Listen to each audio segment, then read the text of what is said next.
अक्सर हम डेस्कटॉप को जब खोलते हैं और उसको ऑन ऑफ करते हैं तो हम देखते हैं वो बार बार शट डाउन हो रहा है। स्टार्ट होता है, स्टार्ट होने के बाद शट डाउन होता है।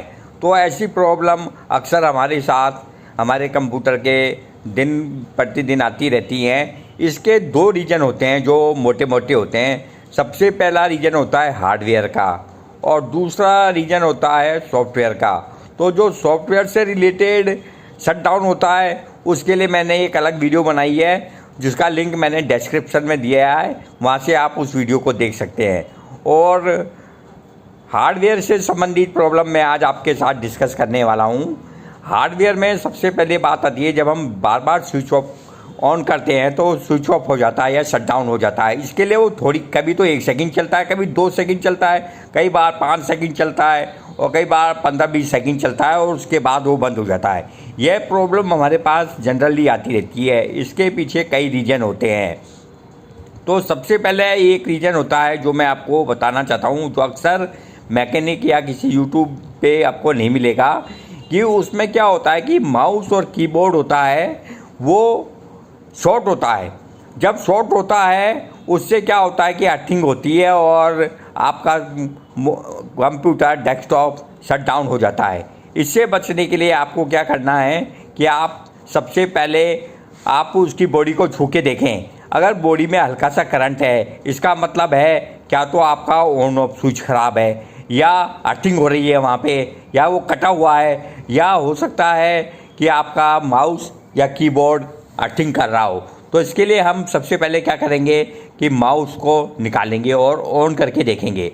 अब देखेंगे कि अगर ये शट डाउन हो रहा है तो हम क्या करेंगे कि अब कीबोर्ड को निकालेंगे और कीबोर्ड से निकाल के हम उसको चला के देखेंगे कि वो चल रहा है या शट डाउन कर रहा है। अगर ये दोनों ही प्रॉब्लम नहीं है और आपका ऑन ऑफ स्विच भी ठीक है, उसके बाद इसमें कई प्रॉब्लम आती हैं। उसमें सबसे पहले प्रॉब्लम है कि हमारे जो कंप्यूटर में जो सफाई नहीं हुई, काफ़ी दिन से सर्विस नहीं हुई, इसके लिए हमें मदरबोर्ड पे स्विच हटाकर उसमें ब्रश से उसकी मिट्टी को साफ़ कर देना चाहिए। उसकी मिट्टी को या उसके अंदर जो धूल पड़ी है उसको साफ़ करने के बाद अच्छी तरह साफ़ कर दें। उसके बाद हम सावधानीपूर्वक रैम निकालें और रैम को निकाल के जो रैम के ऊपर के जॉइंट है, यहाँ पे कनेक्शन होता है, वहाँ को एक रेजर यानी रबड़ जो कि बच्चों के काम आता है स्कूल में, उससे उसको साफ़ कर दें, जिससे उसके ऊपर जो कार्बन आई है वो कार्बन साफ़ हो जाए। और दोनों तरफ से साफ़ करने के बाद जहाँ रैम का स्लॉट होता है उसको एक ब्रश से साफ़ कर दें ताकि उस स्लॉट में भी कहीं कोई कार्बन तो नहीं है। उसके बाद हम उसको ऑन ऑफ करेंगे। अगर फिर भी प्रॉब्लम आती है, इसका मतलब है कि हो सकता है आपकी रैम ख़राब हो। रैम ख़राब हो तो आप रैम को बदल के देख सकते हैं, या अगर फिर भी आपको लगता है कि आपकी रैम ठीक है तो आप उसमें जो CPU होता है, CPU के फैन के नीचे एक पेस्ट होता है, थर्मल पेस्ट, जिसको थर्मल पेस्ट बोलते हैं। बाज़ार में वो 15-20 रुपये का आता है। उसको सावधानीपूर्वक उस फैन को खोल के उसके नीचे से जो एल्युमिनियम की स्ट्रक्चर होता है उसको अच्छी तरह साफ़ करके और CPU के ऊपर जो सूखा हुआ पेस्ट है उसको साफ़ करके आप दोबारा से लगा के फिर ऑन ऑफ करके देखें। तो इस तरह मुझे लगता है कि इस बार आपका ये प्रॉब्लम दूर हो सकेगी।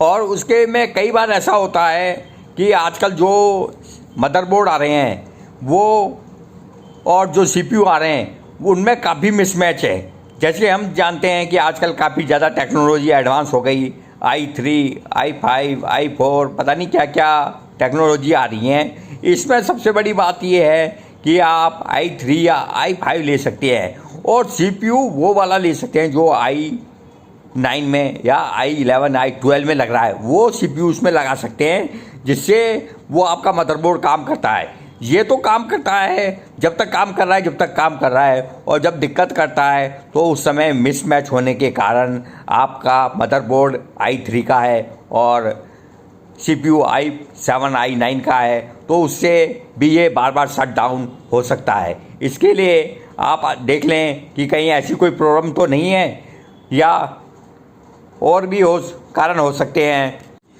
साथ ही आप ये देखें कि मदरबोर्ड को पावर सप्लाई पूरी मिल रही है या नहीं मिल रही। इसके लिए हम ये देखेंगे कहीं उसका जो एसएमपीएस है, जो कि पावर सप्लाई है, उसमें कहीं ऐसा तो नहीं कि वोल्टेज कम आ रही हो, और उस वोल्टेज को हम चेक करेंगे। उसकी पीली वायर और काली वायर में, जब काली वायर जो कि नेगेटिव है और पीली वायर जो पावर की है, उसमें 12 वोल्ट आनी चाहिए। उस एसएमपीएस के ऊपर लिखा हुआ है कि कौन से तार में कौन सी वोल्टेज आनी चाहिए। अगर आपकी वोल्टेज कम है तो इसका मतलब है कि क्या तो आप एसएमपीएस को रिपेयर कराएं, या एसएमपीएस को रिपेयर नहीं कराएं तो नया बदल के उसको आप चालू करें। वो एसएमपीएस की वजह से भी, कम पावर आने की वजह से भी आपका कंप्यूटर बार बार रीस्टार्ट होता है। इस तरह आप एसएमपीएस को चेक करके भी आप ये प्रॉब्लम दूर कर सकते हैं। साथ ही कई बार क्या होता है कि विंडो जो कि सॉफ्टवेयर है, उसमें हम कोई नया कीबोर्ड लगाते हैं या नया माउस लगाते हैं। जब हमारा पुराना माउस काम नहीं कर रहा होता तो हम क्या करते हैं कि ऑन ही कंप्यूटर में हम माउस या कीबोर्ड बदलते हैं, जिसकी वजह से उसकी सेटिंग गड़बड़ा जाती है और वो उसको रिजेक्ट कर देता है और बार बार शट डाउन होता है। तो आप ये भी देखें कि कोई नया हार्डवेयर तो ऐड नहीं किया, या हो सकता है आपने कोई ग्राफिक कार्ड अटैच किया हो और जिसका सॉफ्टवेयर आपने इंस्टॉल किया हो जो उसको कॉम्पिटिबल नहीं हो, जिसकी वजह से भी बार बार रीसेट या शट डाउन हो रहा है। और ऐसी पोजीशन में आप क्या करें, उस हार्डवेयर को निकाल के दोबारा ऑन करें और फिर ये प्रॉब्लम भी दूर हो सकती है।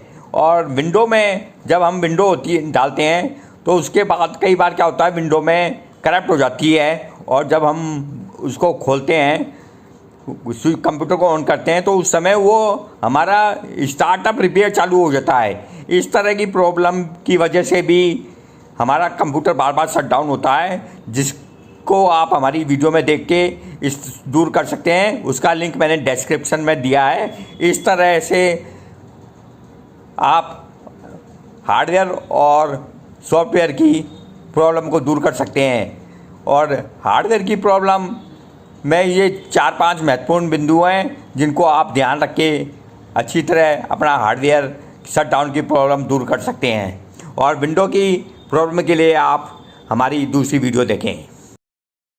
कई बार कंप्यूटर के मदरबोर्ड की बैटरी भी डाउन हो जाती है, जिसकी वजह से भी कंप्यूटर बार बार रीसेट होता है, और गर्म होने की वजह से भी ये रीसेट होता है, जिसको गर्म को हम दूर कर सकते हैं। और उसकी बैटरी को बदल के हम ये प्रॉब्लम दूर कर सकते हैं कि वो बैटरी एक बार बदल जाएगी तो बार बार शट डाउन नहीं होगा।